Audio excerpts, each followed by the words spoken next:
buy a car with a 10-year warranty from a car maker that's in Chapter 11? Less than 24 hours after Chrysler announced it will hold off its own total collapse by closing all of its factories for at least the next month. In our third story tonight, Mr. Bush has finally announced he has finally gotten to a plan. He's come up with a plan to come up with another plan, not necessarily to save the American auto industry, but to at least ensure that if Chrysler and General Motors do go bankrupt, their bankruptcies will not be, quote, disorderly. Rest easy, America. The man who saved New Orleans is on the case. Among the possibilities, as we suggested, some kind of bankruptcy plan that involves federal assistance, the preferred Democratic route of taking as much as $14 billion or so out of the $700 billion allocated for Wall Street. The White House still right now in negotiations with both GM and Chrysler and the unions. The White House seeking additional concessions from the workers, of course, on top of those already made to keep the companies afloat. Mr. Bush's obliviousness to the human stakes of the survival of the car companies, on par with his obliviousness to human suffering during Katrina, all this being seen during a speech today at the conservative American Enterprise Institute, in which the president spoke not of what might happen to American workers, but of what might happen to the markets. I am worried about a disorderly bankruptcy and what it would do to the psychology and the markets. And frankly, there's one other consideration, and that is I feel an obligation to my successor. I've thought about what it would be like for me to become president during this period. I believe that good policy is not to dump him a major catastrophe in his first day of office. And yet, of course, a dump of historic proportions is exactly what Mr. Bush is leaving his successor, not to mention his 8-year dump on the rest of us. Joining us now from New Orleans, humorist and social critic Harry Shearer, a Grammy nominee for his CD Songs of the Bushmen, and of course a cast member on The Simpsons. His band, The High Value Detainees, is set to play in Los Angeles the day before the inauguration. Harry, thanks for joining us. My pleasure, Keith. And speaking of dumps, yeah, no, it's good stuff. Bankruptcy is not the same as failure. But as the question posed at the beginning of the segment here, who's going to buy a car from a company that's in bankruptcy, or even one that the president is considering forcing into bankruptcy? Well, I know that question has been raised a lot. Having flown on a number of airlines that were in bankruptcy, you know, there's a certain a trust that we now have decided we'll afford to companies in the throes of bankruptcy.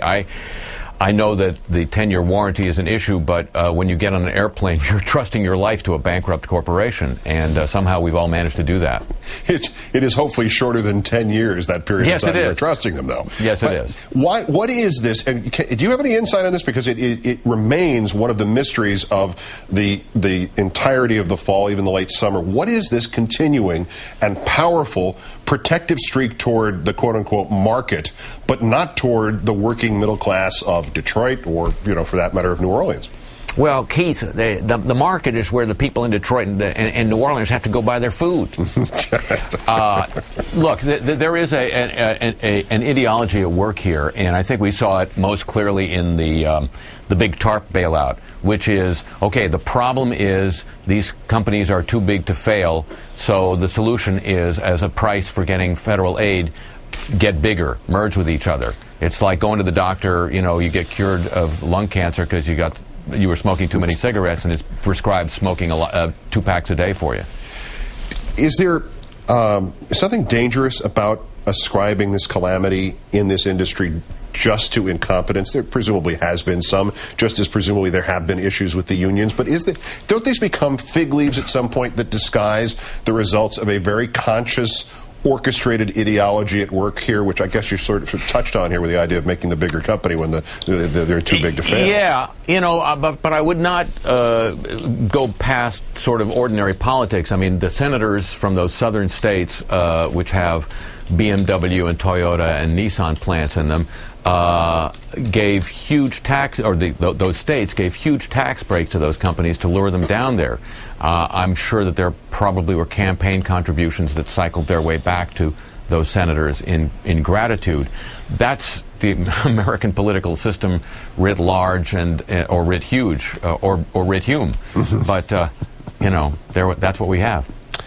The note on which we began here, should we not be surprised at finding a big dump as we come to President Bush's end? But I suppose that's the case. But what exactly is the scale of the cleanup job of the, I won't make the reference again, but what's Obama's cleanup job going to be like? Well, you know, first of all, I find it amusingly nervy that the president is now so considerate as not to want to dump a big crisis on Obama's desk. Thank God the war in Afghanistan is all wrapped up, so he doesn't have to deal with that mess.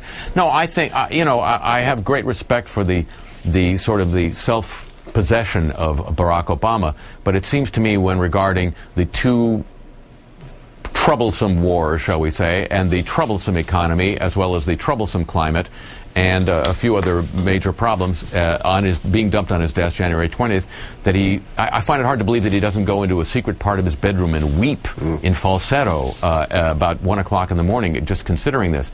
And you know, the size of these problems on the one hand, and the scale of the hopes on the other are going to collide in some way very soon.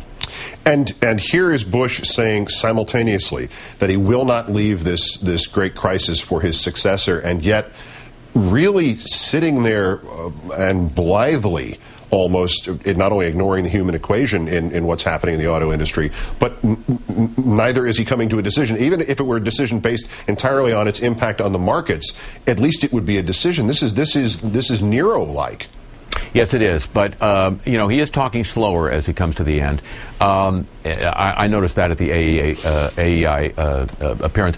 One thing that, occurs to me is the creative thinking being done in the Bush administration is being done for a very specific purpose. We all found out, I think, last week that they had inserted into the original bailout a provision that what we thought was going to be restrictions on corporate executive pay and bonuses only applied if the feds bought assets at an auction, and then the Treasury decided not to have any auctions. So they're not doing nothing. Let's put it that way. They're still paying attention to what I guess they really care about. When does the public start paying attention to things like that? Should be any time now, right after dinner. The humorist and social critic Harry Shearer, always a pleasure, my friend. Thanks for being with us. Good luck with your cold, Keith. Thank you kindly. I'll get rid of it next year, I hope. Okay.